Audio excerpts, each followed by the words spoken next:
You're listening to The Art of Imperfect Adulting. I'm your host, Amy Stone. Here, I share stories from real people navigating the adventure that I call adulting. Are you ready? Me too. Let's do this. Hello, friends. In this episode, I'm going to introduce you to my guest, Hope Alcocer.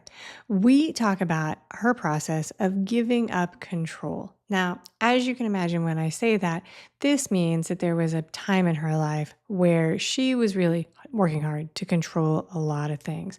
I think that's probably something that a lot of us can really identify with in our own experiences. As a quick note, a trigger warning, if you will, this episode does include discussions of infertility, miscarriage, and the death of a parent. I honor that those are topics that can be challenging for a lot of people. And so I'm here to tell you that's what's coming. And if those are topics that are not for you today, now you know and you can make a decision that's good for you. So if you're ready, let's get to the conversation. Welcome to the Art of Imperfect Adulting. Hope Alcocer, are you ready for a fun chat today? I'm ready. Yay. All right. I have two warm-up questions before we get to the nitty-gritty. This is how I start almost all my conversations. What part of the world do you call home? I live in the tri-state New York area. Oh, fantastic. What is one thing that you love about living in the New York City area, the tri-state area? Well, this would be the time for me to admit that I live in Jersey, because I'm still in denial. It's 3 years later. But the thing I enjoy is that I'm able to get to Manhattan in under 40 minutes and feel that euphoria of walking through New York City whenever I want. Fantastic. No, that's a perk. That's a definite perk, 100%. All right. Today, we are going to talk about how you learned through your personal experience, your lived experience about about giving up control, not living up control, but giving up control. And I have already, there's a recording, there's an advisory notice, a trigger warning as part of the introduction for all of the audience, but I'm going to, if people skipped over that with the little fast forward, I want to throw in here a heads up that we're going to talk about things like infertility, grief, and death. So if that's not on your to-do list for today, then this is now you know. All right. So Hope, are you ready to talk with me about this today? Sure, do it. All right. Very good. Hope told me before we started this is the first time she's going to talk about some of this stuff. So we're going to go slowly and gently. Let's back the clock way up here in your life and talk about you as a young person. As a kid, a teenager, a young adult, what were some of your ideas or hopes and dreams about family and motherhood?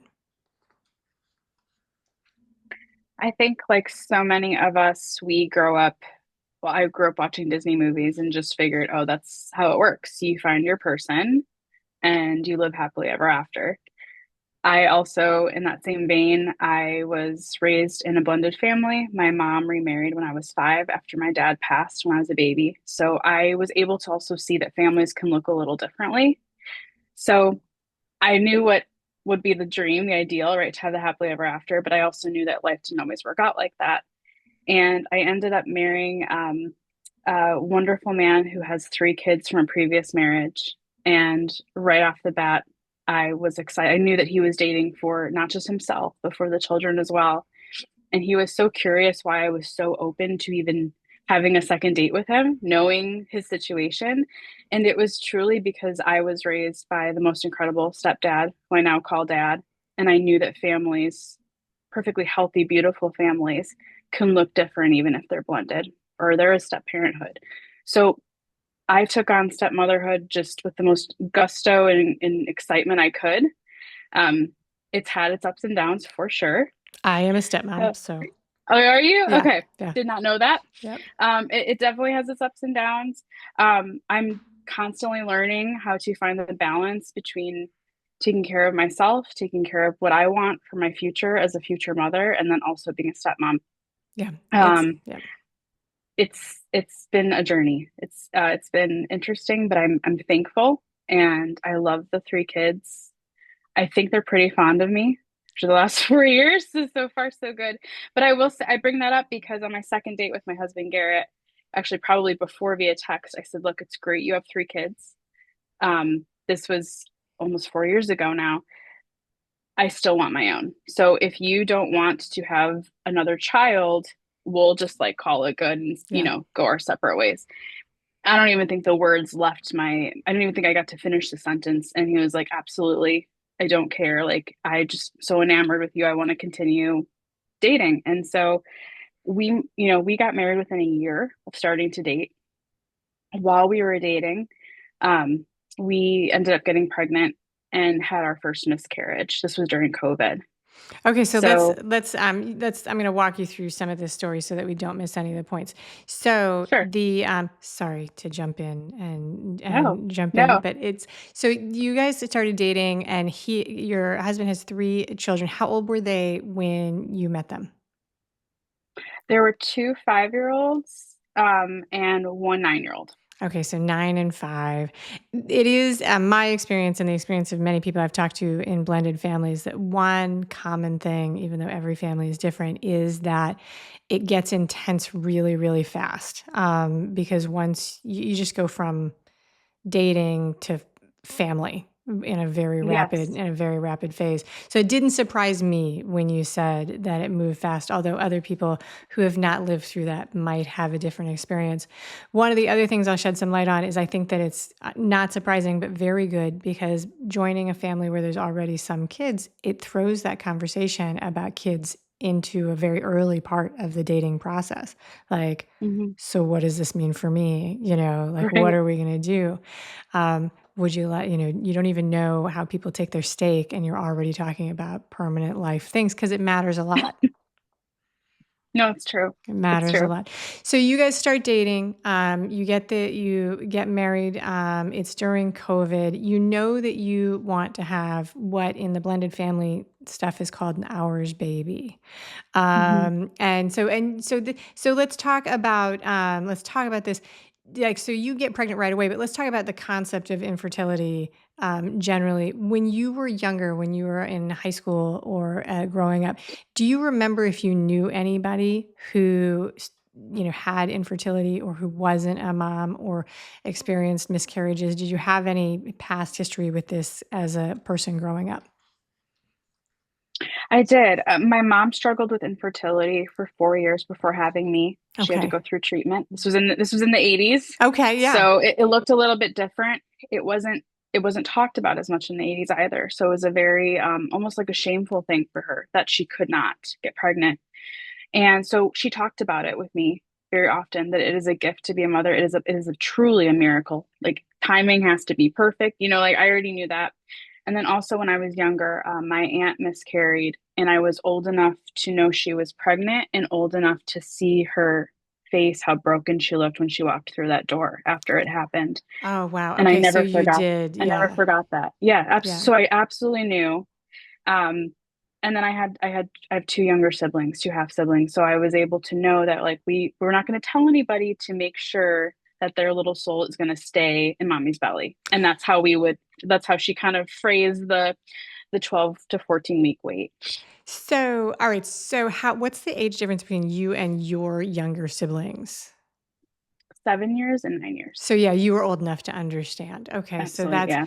that is so you really knew. That's different from my experience with fertility, because I spent most of my teen years and 20 years to early 20s, like, really, trying to avoid all things that would lead to a pregnancy. And so then the idea that it wouldn't just be like flipping a switch was for me a little bit like information whiplash. It was like, well, what do you mean? Mhm. What do you mean? I thought this was, 1, 2, 3, go. Okay. So No, some of, it's true. Also, I joke all the time that in our 20s and even early 30s, we try so hard not to get pregnant, and then it's just for some reason something switches where in many situations it can become extremely difficult.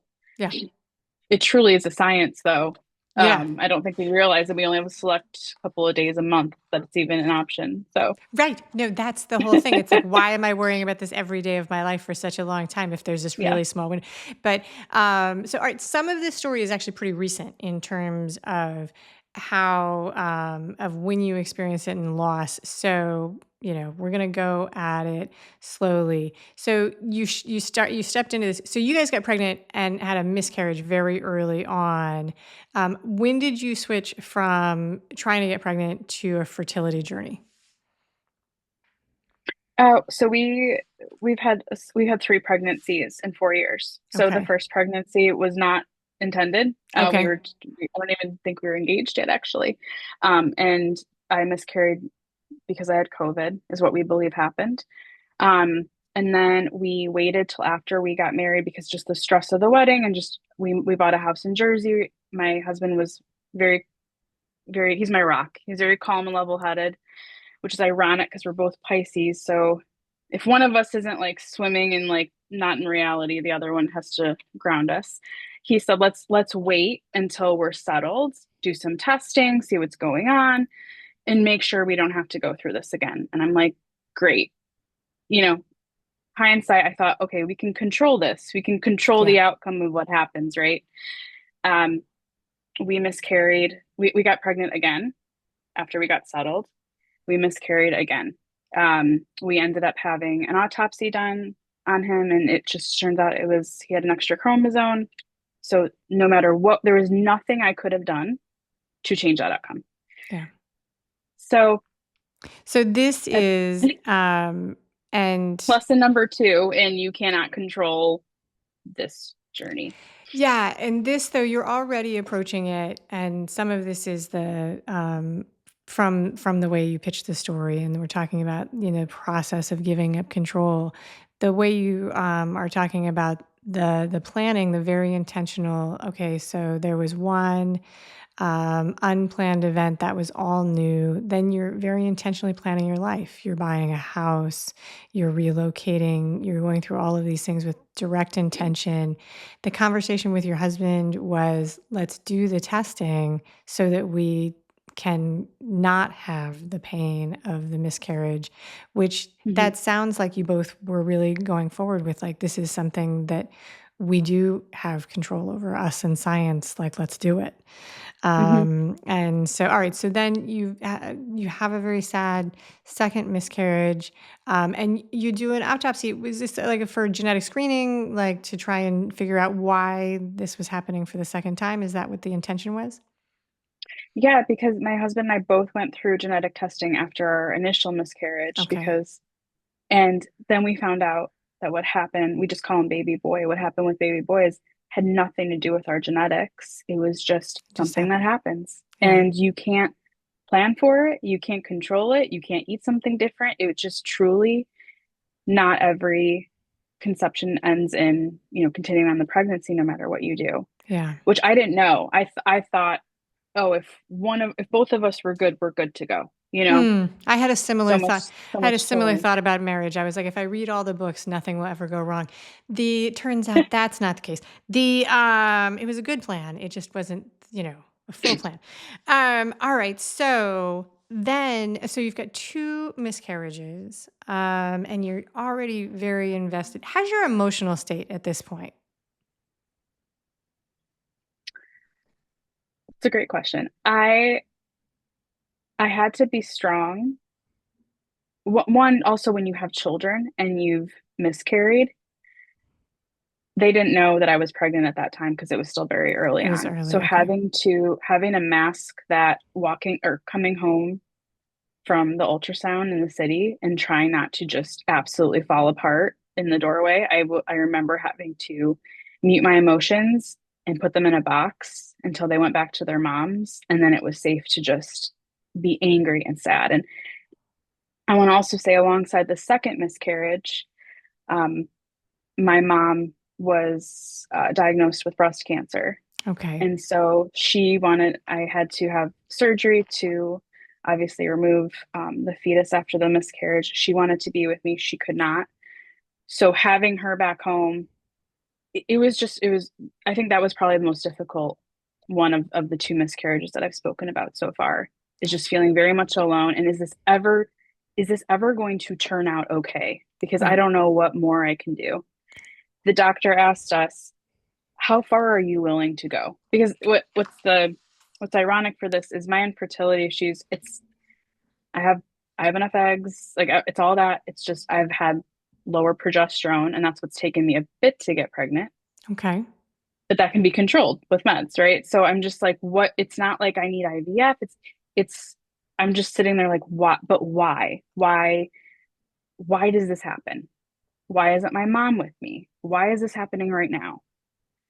What can I do next time to control the narrative of what happens moving forward? Yeah. Yeah. So this is a lot. And so what it sounds like to me is you were still very committed to the process of growing your family. But it was very isolating because you have family around, you're protecting the children and prioritizing their experience and their right to be blissful children, which we try and Mm-hmm. do, right?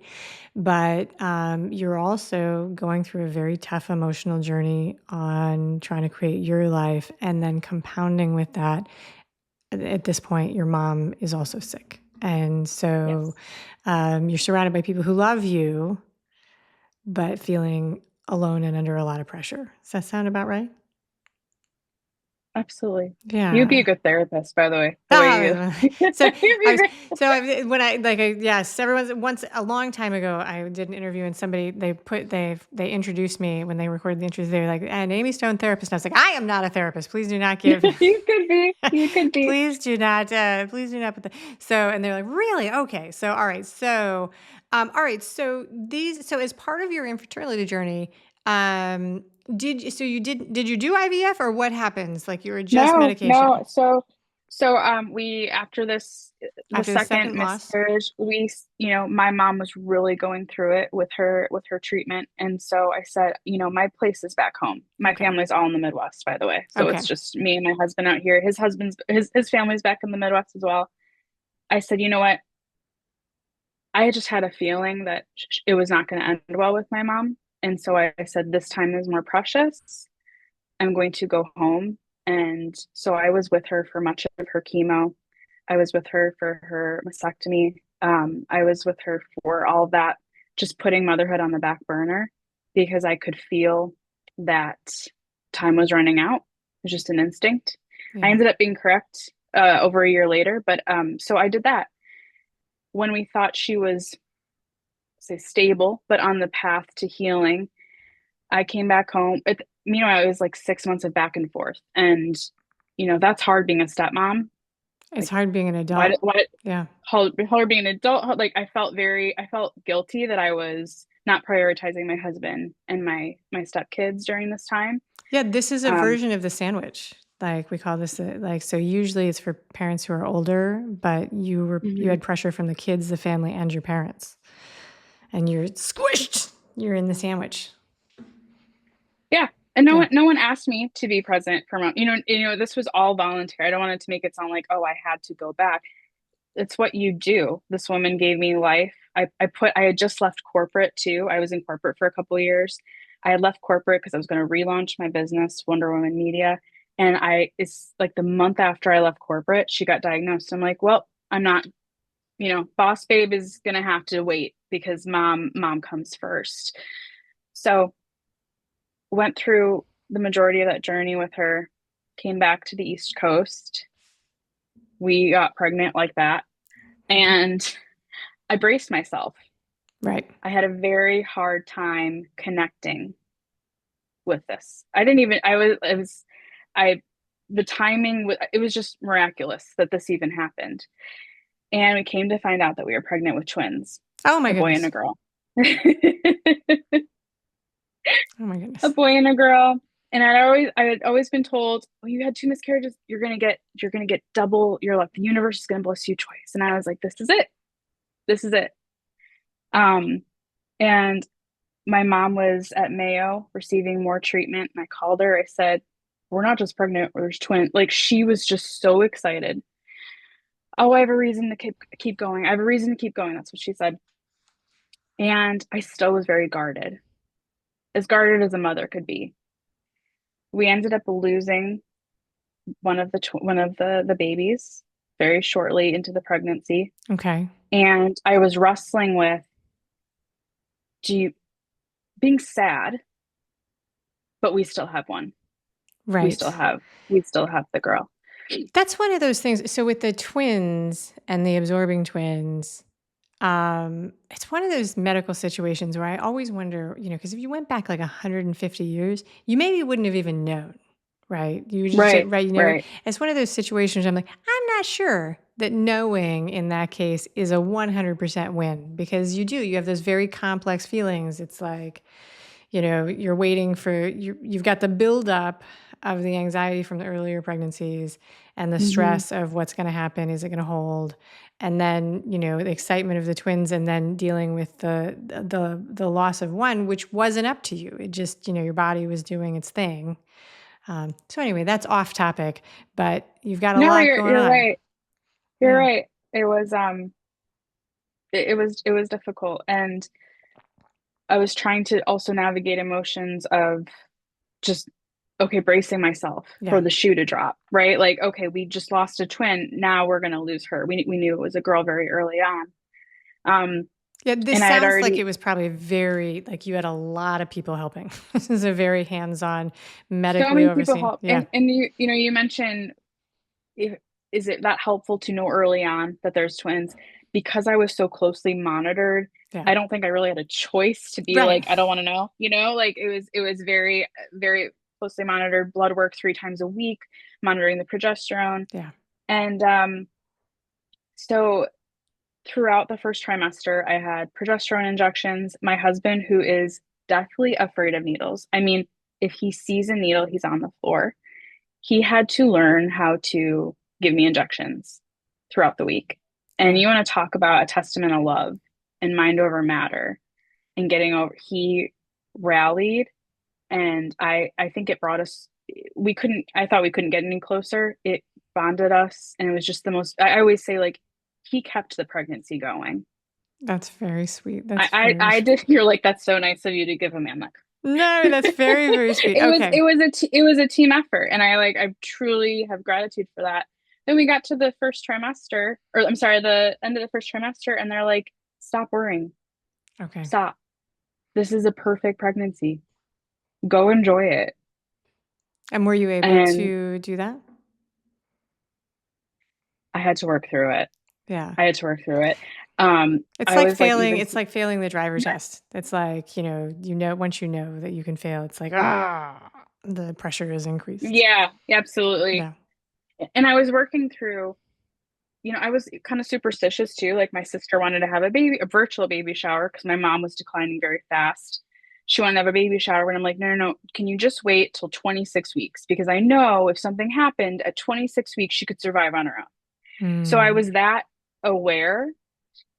Once we got to that 20 to 26-week mark, I started to just absolutely lean into it. I mean, I never felt so alive and magical as I did being pregnant. so you were fully, I mean, not that anybody's not, but fully believe engaged, excited. Oh my God. Yeah, I started to, I say, Yeah. I started, her name's Mia. I started to fall in love with my baby. And I've Yeah. had that baby name since I was 5. Yeah. I was finally comfortable like giving it to her and talking to her and saying her name and playing music for her. And so And the other I kids was, were expecting her. they were so Yeah. excited. Um, my youngest stepdaughter, Emmy, she was the first one to feel her kick with me. And it was just like her face, Mia became a part of our family before she came earthside. Right. Which anybody who's gone through this, it's first of all, it's a very forward facing thing. You hit a point where most people, it's like very obvious what's happening. There are people who are lucky enough to go full. I have 2 friends who are so tall that they were able. It was like they just could have worn a sweatshirt. They never needed maternity clothes. But most of us, it becomes a Well, very unavoidable thing where other people are along the ride with us, and yet it still hasn't actually happened. All right, so you were taking progesterone at the start, but you didn't do IVF. I have not personally gone on an infertility journey, but the people who I've known in my experience and the things I've heard is that the emotional roller coaster is real. the pressure Hmm. and the cycle of that. So you've talked a little bit about it, but like, like tell us more about how you were riding the roller coaster of anticipation and anxiety and fear. And then you've also got stress about your mom and what's going to happen there. So how was that going for you while you were in this pregnancy with Mia? It was difficult. I was constantly holding my breath emotionally. And my progesterone was, and I'm glad you pointed that out too. IVF is not the only type of infertility. When I talk about, Okay. oh, I've dealt with infertility, they go, oh, you've done IVF. How many retrievals have you done? It goes beyond that. And I think they're both equal stressors, taxing on the relationship, on the finances. It is so expensive to go through this. I was going to ask you because I didn't know that based on what you were doing, but that was one of the questions I came up with because in the topic, and I did know I'm not a fertility expert, but I did know that there's other types of fertility programs that people have gone through, and I don't know what all of them they are. IVF Well, I is the figured you did, but for no, listeners, yeah. just open, Oh, yeah, it's I won't even assume that I do, but yeah. So there used to be a thing there used to be a thing that people would do to increase fertility that had like the side effect that you could sometimes get a lot of babies. But all of yep, them, I forget what that's called. All of them seem to Clem, Clomidin. Clomid, something like that. Something like that. It was super popular. I don't know if they still do it. They might. I'm not saying they don't. But yeah, did you keep track of what you guys spent on this? Yes, Right. Yeah. yes. You don't have to It share. was. I won't share, but I will say it was astronomical Yeah. when I look back. When I look back, um, it could have been a lot worse had we not had health insurance. Okay. It Yeah. could have been. It could have been a lot more had we had to have egg retrievals. Like I'm not negating that. That's probably the pricier infertility journey, but it was a lot. I mean, each shot per week, I think it was $100 per shot Okay. So it for a adds while. up It was adds up it was very a lot. It quickly. adds up, and it adds up. I should say it adds up for a family of five Yeah. living in the New York City tri-state area. It Yeah. really, Well, like you're this was not not living in in the a budget. you're not living in a cheap spot. So you've got the financial impact. You've got the So listen, pregnancy hormones are no joke to start with. Like it is a roller coaster of emotions. I think, and you add on things like progesterone shots, which there's like you're younger and you're still there's another time that people take progesterone, which is in menopause. Like it messes with your mental state. It messes with your I memory. didn't know that. Yeah. I did not know that. Yeah, I didn't know So that till I was in it. yeah. Yeah. And also I think with the biggest stressor was my doctor would call, I would have blood work 2 to 3 times a week Oh my while we were goodness. monitoring it because I told my doctor, I want you to be as aggressive as possible Okay. when it comes to the hormones. Don't work, like I can take it. And so she was. And so I would have blood work 2 to 3 times a week. She would call and be like, Mia's progesterone's dropping. You need to prepare yourself. Ooh. We may not make it to week 19. We may not make. And so I would be home alone, just shaking. Can't call my mom because Yeah. she's in another round of treatment. It was just, I felt very much alone. I felt very much alone. It is lone, even if you have pregnant friends while you're pregnant, if you've gone through infertility, there's this unspoken thing that they don't want to talk about it. They Right. they don't want the they don't want the they don't want to catch the miscarriage. They don't want to catch the grief or the anxiety.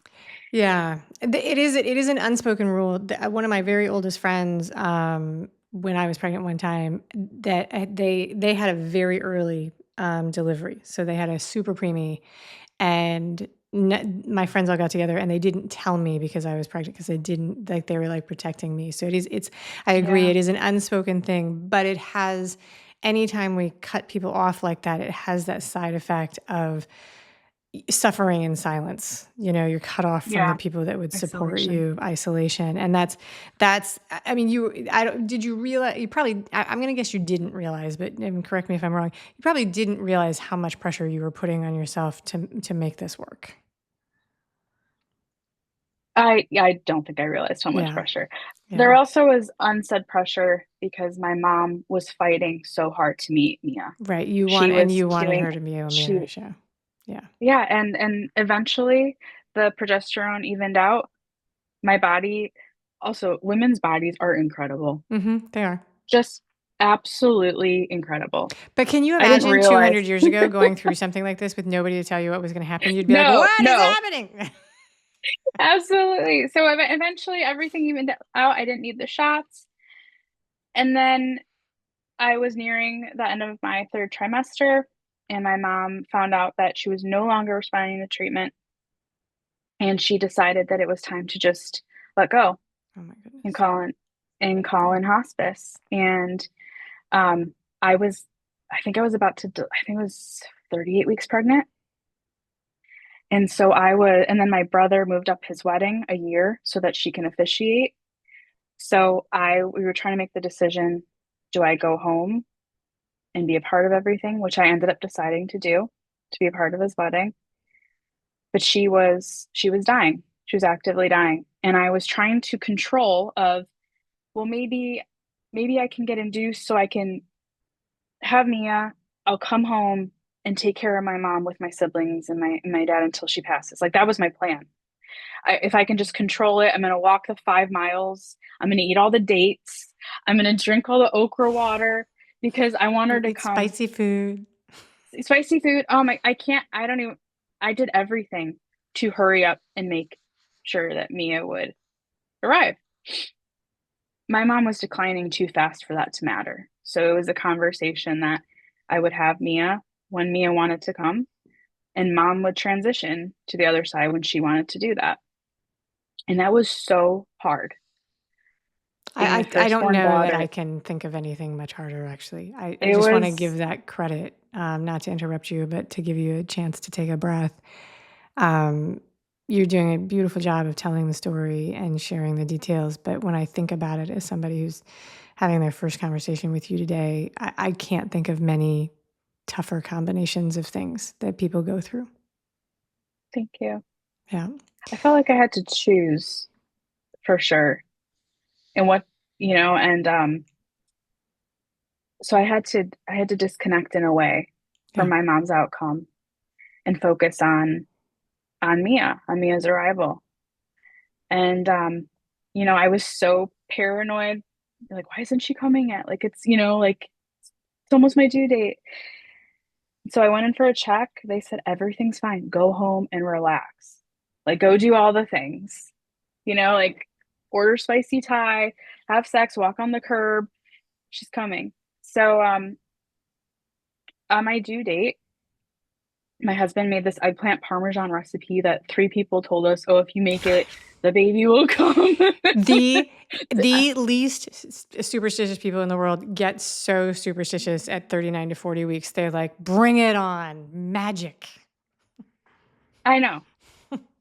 It's out of our control. Yeah. I had my doula lined up. I had my midwife on call. We had the baby. Everything was ready. Yeah. Everything was ready. I had postpartum meals ready to be delivered. I was like, girl, Yeah. please hurry up and come soon. Because I also kept saying, I need her to come because I'm about to lose my mom. Yeah. I need something to give me a reason to continue on. And so August 19th, I went to bed. I don't know how much detail you want here. It's up to you what you want to share. You can share just the basic stuff. Yeah, Yeah. we can do that.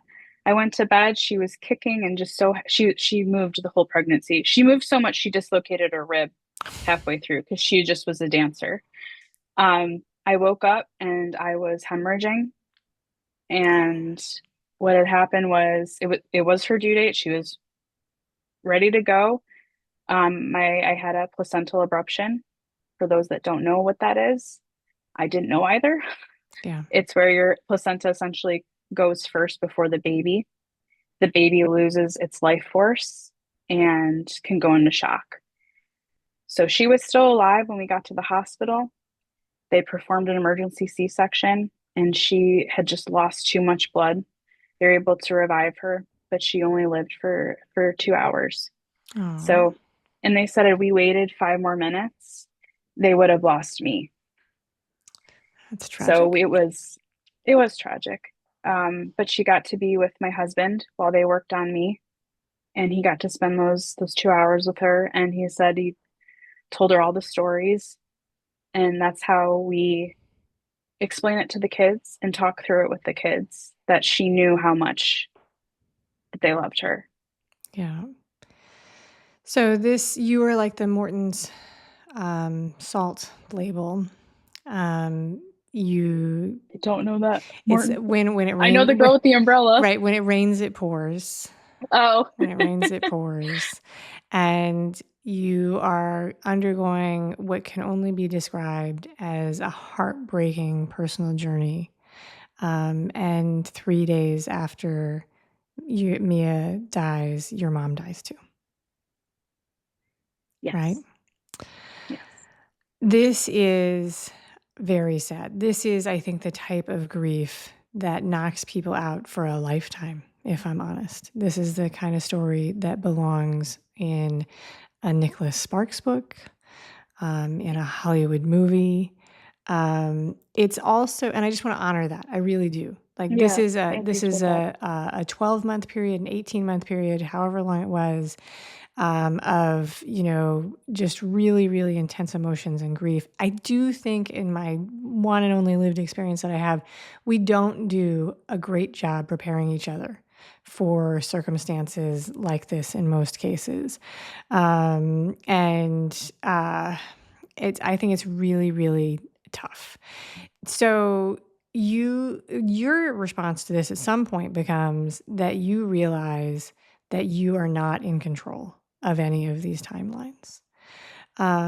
When does this happen that you begin to like relinquish control? My mom hadn't even passed away yet, and I was sitting in the hospital recovering from the C-section. Okay. Mia had already passed. She was in the hospital room with us, and I was just staring out the window. Just by the way, the C-section pain, for whoever says that that's the easy way out, it is not. Well, yeah, you had an emergency So, C-section too, which, emergency yeah, section. Oh my, I remember sitting there like, this is not fun. This is not glamorous, right, but no, I'm sitting there in just awful pain. And I like look at Garrett. I said, like, we had this all ready. How? yeah, How we had everything planned. We had the birthing center booked. I had my playlist. And I just said, I'm like, we don't control anything. yeah, And I don't know if that was like, I don't know if I was still medicated or what, but that's when it set in. And my mom hadn't even passed. I'm like, we don't control anything in this life. And I realized that we can control how we react to what we can't control. What do I mean by that? Whatever comes at us, we have a choice in how we're going to react yeah. to the uncontrollable. I mean, I do. This is Amy life policy, like the word of Amy. I do give people an exception for really extreme situations. And the example I give is I'm like, yeah, if somebody what's happening to you is one of those things. Somebody walks up to you in the street and punches you in the face, you get to yell when that happens Well, because you yeah. were not Yeah. expecting it, right? And so you were planning to have a baby and grieve your mom, and you had instead a catastrophic emergency medical situation, you get to be pissed and sad and then hopefully choose intentionally how you want to move forward. I don't write the rules And I though. think I think you can hold both too, right? Yeah, I think you can be angry, this sucks, but I'm still going to get up today. And it's I'm hard. learning two things can be true at the same time, Yeah, yeah. which I think we live in a world that's very black and white, right? We have to, but no, I can hold both feelings. So, So then I have a question, because sometimes this is called radical acceptance. I don't know if you've ever heard that. yes. Okay. All right. If I had a shot for every time I've heard that the last 6 months, yes. Okay, yeah. So that's because it's like, there's a book, and it's like, radical acceptance. I'm going to guess that this didn't feel good in the moment. lining up acceptance, being like, I don't control. But am I right? And did it feel like a relief to come to that position for you? Or did it feel like just really, really hard? Like, I don't control. I've had to come to the realization that I don't have much control and radical acceptance multiple times in the last 6 months. Yeah. It was not just one light bulb moment because grief is not linear and the stages of grief, like I've gone through a couple of them a couple times already. Mm-hmm. So the radical acceptance is a it's a routine decision I have to make. Yeah. Yeah. No, And some days are harder than others, for sure. yeah. No, grief is a funny thing because they lay out those stages of grief. I kind of feel like you can feel them all at the same time. If you're having a tough day, like, it's like, I thought they were supposed to take turns. Like, I thought they were Oh, supposed I to know take it's turns. kind I yes. thought they were supposed to go in order. And I thought when I got to the end, I was done. And I was wrong about all of those things. So, I'm like, that's just my experience. It's Um, true. so letting go of control, it's such a beautiful set of words and it's such a simple idea, but I don't think it's easy or simple to do. And so, It's not. yeah. Um, It's not. how has your life changed as you have gone through this process of leaning into acceptance and releasing control of the things that you're not in charge of? This goes back to the fact that two things can be true at the same time, right? I am still deeply hurting. Hmm. It's I feel very like a part of recent. it's very recent. I feel like a part of me died when my daughter died. Hmm. However, not knowing that I can't control anything. I already knew that, like everyone says that, but truly, like we can't control anything. It has been very freeing. I tell my sister this all, it is so freeing, especially as like the oldest daughter, big sister, the stepmom, the business owner. Okay, life is too short. Life can be gone like that, as I saw Yeah. in two instances in a week. There's not enough time to worry about the nitty gritty. There's just not. Like what are you using your time and your life for? And so I've been doing this actual hand gesture, even if I'm alone in my house. Oh, can't control it. And there's something like freeing about that and just letting go. We don't control much in this life. Yeah. Give me an And example it's of something that's a nitty-gritty that you may have chosen to not be bothered by. oof, great question. So for me, it's traffic. And for me, it's traffic. After my Oh, after my dad after my dad died, I was just like, I'm not going to be upset in traffic anymore. It's not always true. I will admit that traffic. it's not always true, but I try to keep it true. Traffic is a great example. I'm also a germaphobe just because I've also lived around so many immune compromised people in my life. So I can't stand getting sick. I Yeah, can't stand germs. I have three kids under the age of 14. Someone is always sick. Someone always comes to us sick. that's right. I used to get so upset. Like, oh my God, we're going to get sick. We're going to get the flu. I'm going to have to cancel this event. Can't do this. The last 6 months, okay, they're sick. Okay, It happens. That's a big one. I've actually that had is to a wrap big my one. hand. Oh, they're petri dishes. What are we going to do? No, that is so I will tell you. I hope you get your own version of this experience actually. But when one of my kids was born, the pediatrician came in and said normally we tell people to stay away from the germs, stay home. She's like the germs are coming to you because you've got kids in school. So I hope you get your own version of that experience in the future if you want it. I want to say thank you to you for sharing this deeply personal experience with me and with the audience. It's a very, very personal story. And I just want to say thank you for taking the time to do that because you didn't have to. We're going to talk about you and what you do, and then we're going to wrap it up with the final three questions. You are a mental health coach, you are a speaker, you are an author, and you are a marketing coach. Did I get all that? Did I leave anything off? I think you got it all. Okay, there you go. All right, very good.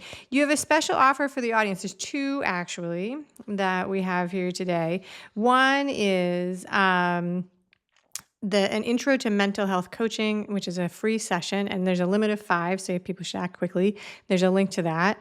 And the other is for female founders, you get 20% off your marketing services, hourly or packages. And there's links to both of those in the audio show notes, the YouTube show description, and in the email newsletter that I send out. And the easiest way for people to get the links is always to be a subscriber to the email, because then you just click on the links. You don't have to hunt them up in the description. All right, so Hope, I do want to say thank you very much for both of those generous offers. That is really spectacular. Are you ready to wrap this up with my final 3 questions? Yeah. All right, here we go. On a lazy day, when you have no chores or deadlines to meet, what is something that you might do for fun? Is it something like reading a book, watching a movie, do some crafting, go shopping, call a friend, do a spa day? What would you choose on a lazy, relaxing day? I would listen to acoustic punk rock and write. Acoustic punk rock, writing it down. I don't think I knew, so. It's a thing. Acoustic punk, I love that. Okay.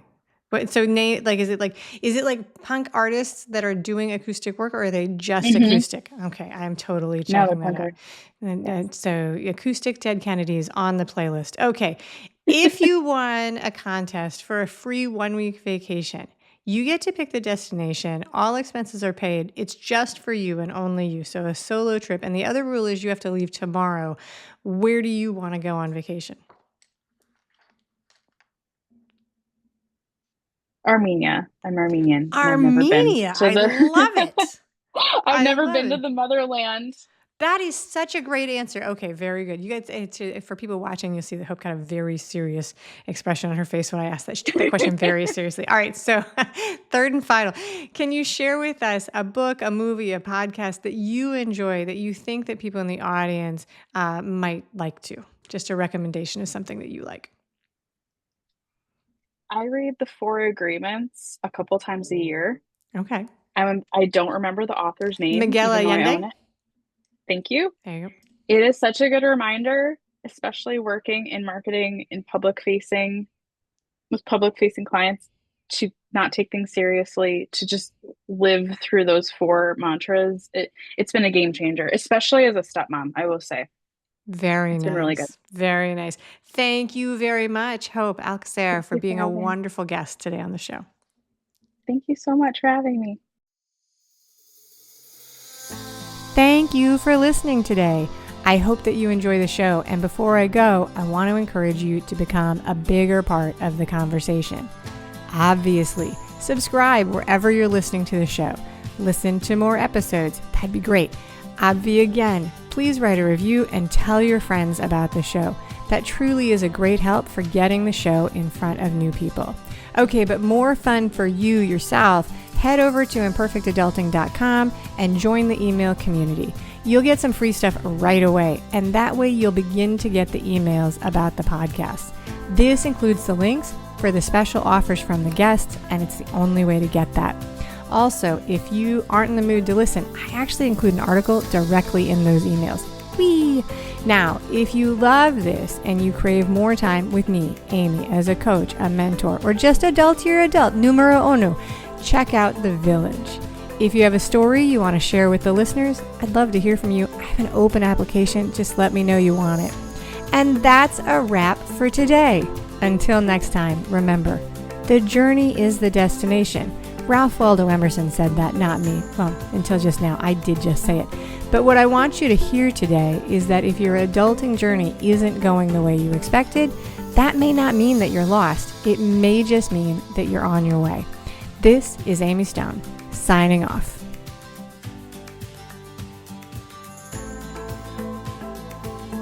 The Imperfect Adulting podcast is created and produced by Amy Stone and Amy Says So. Anything expressed on this show is offered as entertainment, and the views of the guests may not always represent the ideas and viewpoints of the host. That's me. Amy does not intend or hold herself out to provide professional advice or recommendations of any kind. In the end, you and you alone need to make those kinds of decisions based on your personal and individual situation, needs, circumstances, and comfort level.